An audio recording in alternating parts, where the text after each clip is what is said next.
pre y poscarga. Entonces esto podría disminuirse, este efecto vasoconstrictor, si utilizamos también bloqueadores beta y ECAs o antagonistas AT1.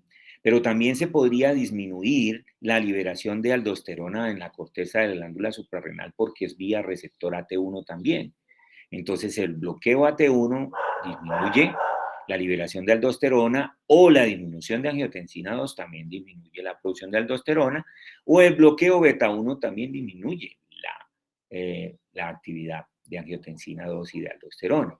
Entonces, utilizando estos grupos de fármacos, bloqueadores beta y ECAs, antagonistas AT1, podemos tener varios efectos: antirremodelamiento cardíaco, disminución de cargas con venodilatación, arteriodilatación, disminuyendo precarga y poscarga respectivamente, disminuyendo un estímulo hemodinámico para remodelamiento cardíaco, disminuyendo el estímulo bioquímico de la angiotensina 2, la aldosterona y de la norepinefrina para remodelamiento cardíaco, y de esa manera, podemos entonces detener el remodelamiento cardíaco y en el mejor escenario, dependiendo de la fase donde nosotros estemos, digamos, encontrando a nuestro pacientico, disminuir el remodelamiento y en consecuencia, al bloquearlo y disminuirlo, podremos inclusive mejorar el gasto cardíaco y sacarlo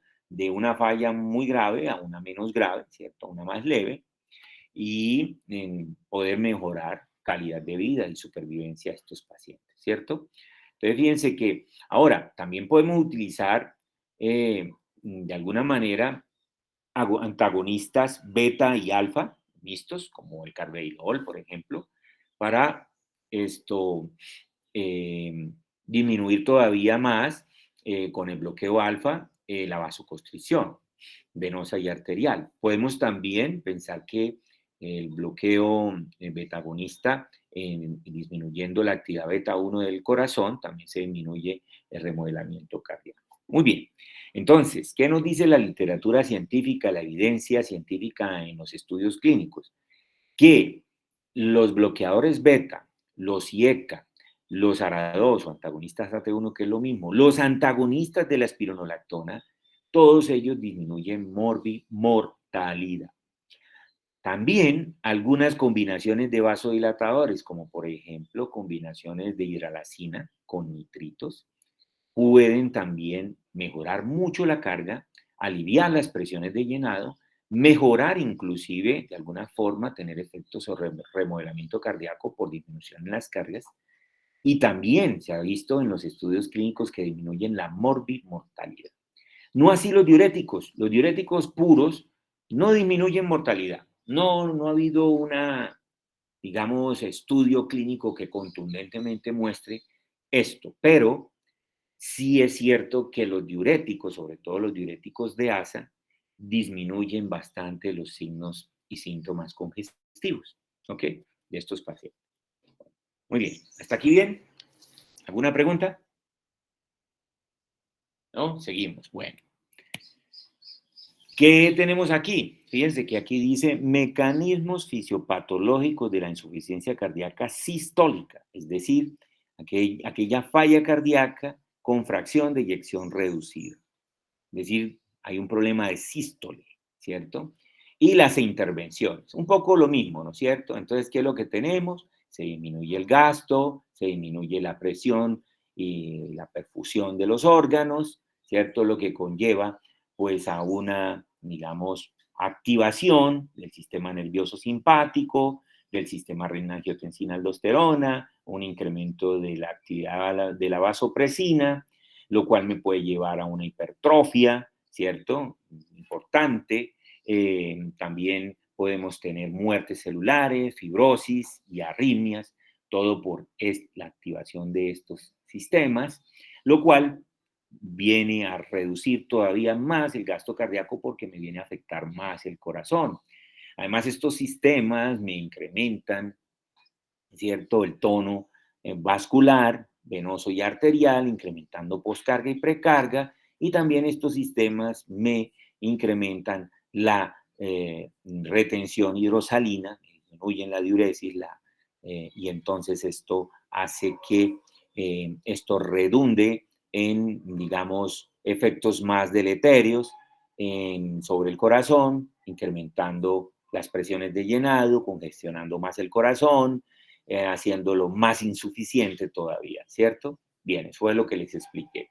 Pero ahora, entonces vemos, digamos, podemos ver aquí cuáles son, según esta es una edición más reciente de Goodman, los fármacos que utilizamos para ir bloqueando, ¿no? La misma, esta es una figura un poco más reciente, el bloqueo de estos sistemas con IECAS o bloqueadores de los receptores de angiotensina o beta bloqueadores o antagonistas de mineralocorticoides como la espironolactona o inclusive con los inhibidores ¿qué? De la angiotensina y de la nepricilina, es decir, combinaciones de valsartán y nepricilina, de inhibidores de nepricilina como el sacubitril, siendo la nepricilina una enzima que realmente lo que hace es degradar los péptidos natriuréticos. Entonces, y eso no es bueno, porque fíjense que este está de color verde porque qué bueno que se eleve el péptido natriurético A y qué bueno que se eleve el B, porque ellos tienen efectos muy favorables, inhiben la vasoconstricción, entonces la pre y la poscarga, y estimulan la diuresis, es decir, me disminuyen la volemia, la retención hidrosalina, disminuyendo la precarga de forma consistente, y esos efectos son favorables. Y eso los logramos inhibiendo la nepricilina, inhibiendo entonces la degradación de ella, y una combinación con antagonistas AT1 ha demostrado en los estudios clínicos ser muy favorable, ¿cierto? Lo mismo, estos mismos medicamentos me van a disminuir toda esta actividad. Bueno, muy bien. Y aquí aparecen los vasodilatadores que les mencionaba, ¿cierto? Como por ejemplo hidralazina y nitritos, que también tienen efectos muy importantes disminuyendo precarga, poscarga. Bueno, y los diuréticos que también ya les mencionaba. Bueno, muy bien. Entonces eso para el escenario de la falla cardíaca con fracción de eyección reducida. ¿Ok? Bien. Ahora tenemos el otro escenario. El paciente tiene más problemas de diástole, ¿sí? Insuficiencia cardíaca diastólica, es decir, la fracción de eyección está preservada, pero tiene problemas de diástole, ¿ok? Lo que se recomienda principalmente es tratar las causas que me van a afectar el corazón, que me van a llevar a esta hipertrofia de cardiomiocitos, a ese remodelamiento cardíaco. Entonces, tratemos primero las causas y muy bien. No significa que aquí no la debamos hacer, pero acá sí que es importante porque la disfunción diastólica no responde tan bien, a pesar de que fíjense que aquí aparecen, por ejemplo, antagonistas de mineralocorticoides, de los receptores de mineralocorticoides, inhibidores de fosfodiesterasa, también algunos vasodilatadores ahí, y algunos activadores de guanilciclasa o los inhibidores de nepricilina y antagonistas AT1 para disminuir esto. Fíjense que no es tan fácil evitar esto cuando se trata de una disfunción diastólica. ¿Y esto por qué? Porque es que el remodelamiento cardíaco se ha visto, como lo veíamos aquí, el remodelamiento esto es más, ¿cierto? Me lleva un poco más a disfunción sistólica, aunque también diastólica, pero digamos se hace más complicado mejorar el gasto cardíaco solamente manejando las cargas. Hay que evitar al máximo que se dañe el corazón. ¿Por qué? Porque la disfunción diastólica no mejora mucho con venodilatación, arteriodilatación, disminuyendo la volemia, ¿no? Ya el problema es más complicado, no relaja bien, el corazón no relaja bien, por tanto no se llena bien y compromete, por supuesto, también el gasto cardíaco un poco, ¿cierto? Bien, entonces, digamos que esos son como los dos escenarios, este un poco más difícil de manejar cuando se instaura, es mejor prevenirlo, hay un poco más de respuesta al tratamiento farmacológico. Bueno, miremos aquí, por ejemplo, también nos muestra Goodman, esto es tomado de la guía de la Asociación Americana del Corazón del 2013, los diferentes estadios, esto es una forma de clasificar la falla cardíaca, el estadio A, el B, el C y el D. Aquí apenas tenemos el paciente en riesgo de falla, todavía no está en falla. no hay una enfermedad estructural en el corazón, tampoco hay síntomas, pero el paciente puede ser hipertenso, puede tener enfermedad coronaria, puede tener diabetes, puede tener obesidad, puede tener síndrome metabólico, puede tenerlo todo, ¿cierto? O puede haber sido manejado con antineoplásicos cardiotóxicos o tener problemas genéticos que me llevan a enfermedades cardíacas, ¿cierto? Y entonces, ¿qué es lo que se pues, recomienda? Pues los fármacos no son específicamente para una falla cardíaca, sino para prevenirla, prevenir que se manifieste. ¿Y cómo es? Pues utilizando para manejar esos problemas de hipertensión, enfermedad aterosclerótica, obesidad, diabetes, etcétera, pues los fármacos adecuados y se recomienda mucho utilizar IECA, bloqueadores de los receptores de angiotensina 2, y en el caso pues específico estatina y lo que vayan a precisar. En otras palabras, manejar estos problemas, controlarlos y de ahí no iríamos a pasar a B. Pero como no siempre pasa eso, la verdad, infelizmente casi nunca pasa eso, el paciente se nos pasa a un estadio B, la enfermedad estructural del corazón de pronto ya se manifiesta, pero no hay, es decir, ya se instaura, pero no hay todavía síntomas ni signos. Y en ese caso, sí que es muy conveniente, pues evitar el remodelamiento al máximo, hay que prevenirlo, pararlo y revertir el poco que se haya instalado. Y nuevamente aparecen ahí los IECA, los ARA2 y también aparecen los betabloqueadores muy importantes en algunos pacientes, sobre todo en donde no haya tanto compromiso sistólico. Esos pacientes responden muy bien a la terapia con beta bloqueadores, inclusive se incrementa el gasto cardíaco en estos pacientes, ¿cierto? Y se evita el remodelamiento. Bueno, muy bien. Pero como hemos aprendido con creces, muchos pasan a estadio C, es decir, ya la enfermedad estructural se avanza y ya hay síntomas y signos de falla cardíaca. El paciente pues tiene una franca alteración estructural del corazón y entonces pues se indican de pronto ya más cosas, ¿no? Ya va a ser necesario terapia diurética para manejar con digamos, el elemento o el factor de congestión del paciente, los edemas pulmonares, los edemas hepáticos, la nasarca, etcétera. Y pues continuar con los IECA y los ARA2 porque todavía en esta época, dependiendo en este estadio, perdón, todavía puede haber cierta detención más bien, es decir, bloqueo, freno del remodelamiento y en algunos casos de revertir un poco el remodelamiento cardíaco.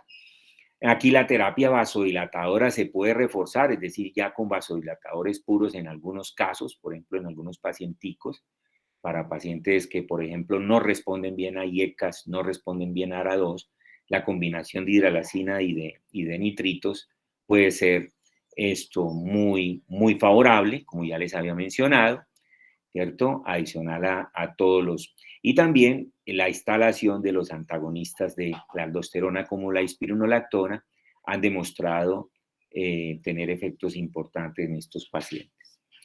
Y ya cuando está en esta etapa del estadio D, pues es muy poco lo que hay que hacer. Aquí aparecen los inotrópicos, como les decía yo ayer, ya los inotrópicos en estos pacientes son absolutamente necesarios, ya han fallado los diuréticos, han fallado los vasodilatadores, han fallado los que la misma terapia con IECAS y ARA2, ya todo eso ha fallado por diferentes razones, la mayoría de las veces por una inadecuada adherencia al tratamiento, manejo muy irregular. El paciente termina en este estadio donde prácticamente debe esperar el trasplante o la colocación de dispositivos, cuidados paliativos, porque no hay nada más que hacer, ¿ok? Y la instalación del inotrópico de forma crónica. Ese es el escenario, triste escenario de la falla cardíaca, ¿ok? Bueno, muy bien. Aquí nos está hablando de estas tablitas de Goodman de estudios, como lo dice aquí, de referencia para el tratamiento de la insuficiencia cardíaca en pacientes con fracción de eyección reducida, es decir, con problemas sistólicos. Y ahí entonces aparecen diferentes estudios, por favor, tomen nota de ellos y cuál fue el efecto farmacológico que se estaba buscando, ¿cierto? Sobre todo, aquí dice, digamos, la mortalidad por todas las causas. Y en ese desenlace cuáles fueron los medicamentos que se probaron en cada uno de esos estudios. Como les decía, las combinaciones de hidralacina y nitritos fueron favorables, ¿sí? Versus, por ejemplo, el tratamiento con antagonistas alfa-1, ellos no fueron favorables, no demostraron mejora en la supervivencia, en cambio la combinación de hidralacina y nitritos sí.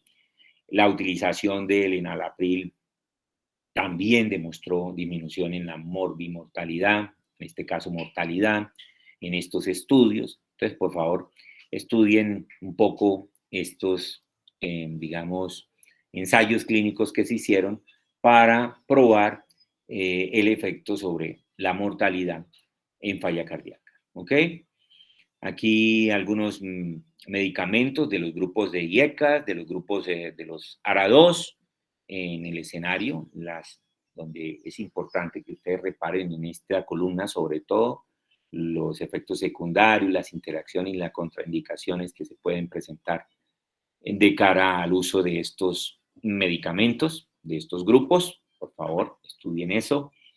Aquí los beta bloqueadores que en un tiempo pues, eran prácticamente contraindicados en pacientes con falla cardíaca, hoy sabemos que son muy favorables en ciertos tipos de pacientes con unas FEBIs adecuadas, es decir, fracciones de eyección del ventrículo izquierdo adecuadas, se pueden tratar, se puede disminuir mucho la hiperactividad de renina, se puede disminuir mucho el remodelamiento, descargas, etcétera, y han visto que mejoran inclusive pacientes con falla cardíaca tratados con beta bloqueadores, como vamos a ver más adelante, mejoran fracción de eyección y supervivencia. Entonces, muy importante. Aquí tenemos las respuestas hemodinámicas, como lo dice ahí, a los tratamientos farmacológicos en insuficiencia cardíaca. Entonces, si nosotros damos, esto lo habíamos mostrado, ¿no es cierto? Si nosotros damos solo inotrópicos, pues entonces el paciente, fíjense que está acá, el paciente está ultrapasando la línea, ultrapasando la línea de congestión excesiva. Está la línea donde entonces me muestra que aquí ya está congestionado el paciente, de este lado, o sea, para este lado. Y si está aquí por debajo de esta línea, tiene demasiado reducido el volumen sistólico.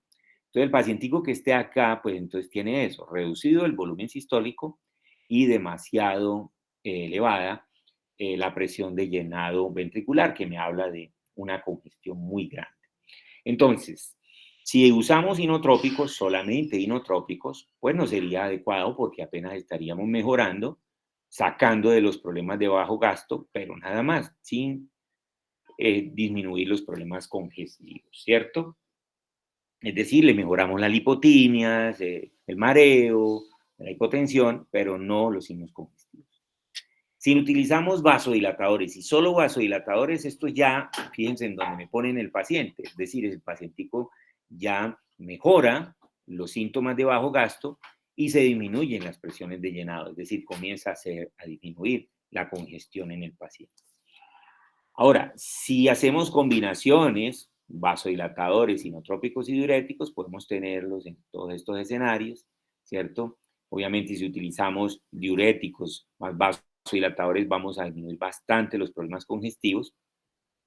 Podemos inclusive encontrarlo por acá, con un poco de mejoría en el gasto cardíaco también, pero eso va a depender del paciente. Si damos solo diuréticos, mejoramos los signos congestivos, pero no sacamos al paciente de los problemas de bajo gasto. ¿Ok?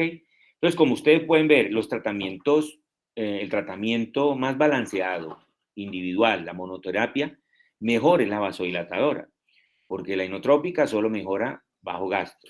La diurética solo mejora problemas congestivos, pero los vasodilatadores mejoran tanto problemas de bajo gasto cuanto problemas de congestión. ¿Ok? Normalmente lo que uno hace frente a un paciente que está medio descompensadito es iniciar terapia vasodilatadora, adicionar diuréticos y ver respuesta. Y si no hay una adecuada respuesta, de pronto adicionar inotrópicos. ¿Ok? Bueno, muy bien. Normalmente, les decía, se pueden utilizar diuréticos de asa, tiacicos también, pero aunque los de asa se prefieren más porque tienen mayor efectividad diurética. Los tiacídicos son una buena opción, sobre todo en pacientes que tienen falla cardíaca y hipertensiva, que es decir, pacientes que son hipertensos también. Normalmente estos que aparecen aquí diuréticos como liberadores de potasio, la verdad como ahorradores de potasio, como la espironolactona, la espredenona, la espironolactona, ha demostrado ser muy mal diurético, pero un excelente antagonista de la aldosterona, y justamente por antagonizar la aldosterona, él solito puede disminuir la mortalidad. ¿Ok? Aquí, digamos, se detallan un poco las causas de resistencia diurética en insuficiencia cardíaca. Es muy frecuente ver los pacientes que hacen resistencia a los diuréticos, es decir, comienza a haber una tolerancia crónica, es decir, se disminuye el efecto diurético. Estudien, por favor, estos aspectos. Aquí quiero reparar un poquito en digamos, en los roles patogénicos que tiene la aldosterona. Miren ustedes, la aldosterona me incrementa la retención de sodio y agua. ¿Y a qué, digamos, y a qué va a llevar esto? Me lleva a edema y a las presiones de llenado cardíaco elevadas. La aldosterona me disminuye el potasio y el magnesio, y esto me lleva a arritmogénesis y a riesgo de muerte súbita de origen cardíaco. La aldosterona me reduce la recaptación de norepinefrina en las terminales nerviosas, y esto pues es complicado porque va a haber hiperactividad de la norepinefrina y eso me puede llevar a remodelamiento por estimulación beta 1, arritmogénesis beta 1 en el corazón en el músculo, arritmogénesis por estímulo en el nodo sinusal y en el sistema de conducción cardíaca. La aldosterona me reduce la sensibilidad del vasoreceptor y eso es un problema porque se reduce la descarga parasimpática, que normalmente es protectora, y hay riesgo también de muerte súbita de origen cardíaco por la falta de descarga parasimpática, es decir, de freno vagal. La aldosterona además me puede directamente causar fibrosis en el miocardio, proliferación fibrolástica en el miocardio, es decir, llevarme a un remodelamiento cardíaco. Y también la aldosterona me lleva a un incremento en la expresión de canales de sodio, que está asociada a hiperexcitabilidad y contractilidad en los cardiomiocitos. ¿Ok? Entonces, fíjense ustedes por qué el hecho de bloquear con espironolactona la actividad de la aldosterona, ya solo con eso se disminuye la mortalidad, los problemas de arritmogénesis, etc. ¿Ok? Muy bien. Esto es para decirle que normalmente los pacientes hipertensos responden mejor al alivio de las cargas, sobre todo al alivio de la postcarga. Bien, ya esto lo había mencionado, los vasodilatadores que se usan son muchos los no puros, es decir, los que tienen además de efectos vasodilatadores otros efectos como los IECA, los ARA2, o los vasodilatadores puros como por ejemplo la hidralacina, los nitratos, ¿cierto? Bien, bloqueadores de canales de calcio, aunque yo los pongo ahí en rojo porque en el escenario de la falla cardíaca apenas el anlodipino es el que utiliza, pero hay que tener mucho cuidado porque él puede llegar a bloquear variables cardíacas, puede llegar a reducir un poco el inotropismo, cronotropismo, dromotropismo. ¿Ok? Y aquí una lista de vasodilatadores que ya hemos visto, hemos presentado, se utilizan en falla cardíaca crónica, falla cardíaca aguda, en pacientes con falla cardíaca crónica, es decir, las descompensaciones. ¿Listo? Muy bien. Y bueno, esto es un poquito para hablar de los betabloqueadores, por qué me disminuyen el remodelamiento cardíaco, porque evitan la citopatía mediada por calcio. Fíjense ustedes, los betabloqueadores pueden llegar a mejorar la fracción de eyección. Fíjense, metoprolol versus placebo, incrementan. ¿Quién iba a decir que un betabloqueador que es inotrópico negativo va a incrementarme la fracción de eyección? Y lo hace porque mejora, ¿cierto?, la estructura y la función del corazón, porque detiene el remodelamiento cardíaco y lo puede hasta revertir. Y no solo eso, fíjense por ejemplo el carvedilol, que es un antagonista adrenérgico mixto, beta y alfa, ahora es supervivencia, pues es mucho mejor que el placebo. Estamos hablando de efectos de más del 10% en disminución en la mortalidad. Créame que eso es bastante, eso es bastante. Bueno, Hay un sistema que, como lo mostré anteriormente, disculpen ahí no se me vayan a marear, un sistemita que se eleva, y eso es favorable, que es el sistema de los péptidos natriuréticos. Entonces ese sistemita es bueno.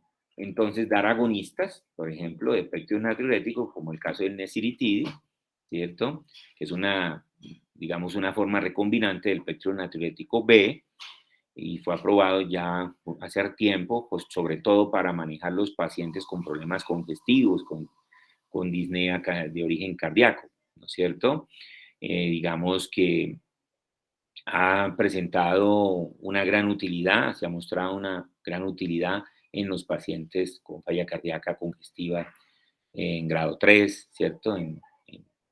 Digamos que se ven varios efectos, algunas cosas, por ejemplo, favorables, como no se requiere ajuste en pacientes con problemas renales, que es frecuente ver en estos pacientes problemas renales.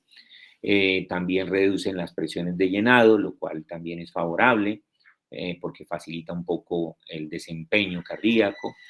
También reducen la resistencia vascular sistémica, porque ellos tienen efectos vasodilatadores, lo cual también es favorable y puede mejorar el gasto. Como lo estamos viendo ahí, aumentan el índice cardíaco. El índice cardíaco no es otra cosa que el gasto cardíaco ajustado a la superficie corporal del paciente, ¿sí? En términos generales, mejoran síntomas congestivos, mejoran los síntomas de bajo gasto. El problemita es que pues, se debe utilizar apenas durante la hospitalización, ¿ok? Porque no se puede administrar fácilmente de forma crónica, ¿ok? Y el omaprilato, que es un inhibidor de la enzima, otra enzima que degrada endopeptidasas, que degradan los péptidos natriuréticos, también se pueden utilizar, tienen los mismos efectos que el péptido natriurético. La ivabradina, que se diseñó para disminuir la frecuencia cardíaca y de pronto mejorar el pronóstico de los pacientes, demostró que pues, reduce definitivamente la frecuencia cardíaca en estos pacientes, pero el impacto sobre la sobrevida y sobre la calidad de vida no es tan consistente. Han habido muchas fallas digamos, en cuanto a fármacos que se suponía había mucha esperanza. La mirrinona, por ejemplo, salió en la década del 90 con, digamos, una expectativa positiva muy favorable, que iba a ser un buen inotrópico para administrarlo de forma crónica en algunos pacientes que lo requieren, para reemplazar la digoxina, que la veíamos ayer. Pero, como les mencionaba yo ayer, causaba mucha mortalidad en ese esquema de tratamiento crónico, y se retiró esa indicación. Y otros fármacos que también fallaron por diferentes razones, la mayoría de las veces incrementaron mortalidad. Bien, hay que decir que, digamos, cada grupo tiene sus fortalezas, ¿no? Cada grupo, bien sean los IECA, los ARA2, los beta bloqueadores, tienen sus fortalezas, pero también tienen sus debilidades, ¿no? Es decir, sus toxicidades y bueno, y algunas cositas que podrían ser, digamos, comentarios de interés clínico que aparecen aquí, ¿no? Ustedes están viendo, por ejemplo, acá, aparece los IECA como la primera opción en el tratamiento de la insuficiencia cardíaca, y así lo han demostrado los ensayos clínicos. El captopril, por ejemplo, de acción corta, solo para el inicio de la terapia. El enalapril se ha visto mejor, requiere una dosificación 2 veces al día, es mucho mejor que el captopril de acción corta. Esto causa pérdida de adherencia, esto causa mejora en la adherencia, y explica en parte el éxito del enalapril sobre el captopril. El problema con los IECA ya lo habíamos visto, la tos, cuando se presenta es muy problemática, y ni hablar del angioedema, que puede causar muerte por edema glótico. La hipotensión de primera dosis, las alteraciones del potasio, las alteraciones, digamos, de hipersensibilidad y de hematotoxicidad que se ve con estos, y la fetopatía que se ve, eso ya lo hemos visto todo, y pues contraindicado visto cuando vimos los IECA, ¿cierto? Bueno, entonces recordar todo eso. Aquí los antagonistas de la aldosterona, los mineralocorticoides, la combinación del valsartán con el sacubitril, es decir, el inhibidor de la nepresilina, que es la enzima que también degrada péptidos natriuréticos. Fíjense ustedes que aquí nos resaltan que en un estudio se demostró que el sacubitril/valsartán demostró ser mejor que el enalapril, ¿sí? Y podría convertirse en la primera opción para el tratamiento de la insuficiencia cardíaca. Se está viendo, se están estudiando, se están haciendo ensayos en este sentido y es probable que llegue a ser una primerísima opción, ¿cierto? Pues lo que hacen es disminuir la agregación de los péptidos natriuréticos y a incrementar sus efectos benéficos. Y los diuréticos, que son más para manejar los problemas congestivos, como les había mencionado, que disminuyen mortalidad. Y así cada uno de ellos, entonces, ¿cierto? Fíjense que aquí dice que la combinación de hidralazina más nitrito es aprobado solo para afroamericanos. Y es que este grupo de pacienticos demostró no responder adecuadamente a los IECA y a los ARA2, pero sí responde muy bien a esta combinación, inclusive disminuye mortalidad, ¿ok? Y ahí sus problemitas. Bueno, muy bien. Entonces, eso es como lo que tenía para ustedes el día de hoy. Les recomiendo que amplíen la clase, por supuesto. Les recomiendo que vayan a los textos, los consulten. Puede ser el Goodman, Velázquez, Caxun. Todos estos les recomiendo que los consulten y amplíen la información de la clase. Yo ya la pasé a sus colegas. Ya la deben tener ustedes ahí en el bolsillo electrónico. Entonces, estudien, mis estimados. Mañana la clase es con el profesor Felipe y bueno, nosotros nos veremos después de Semana Santa, si Dios lo permite. Bueno, que estén muy bien, mis estimados. Listo, doctor, muchas gracias. Gracias, doctor.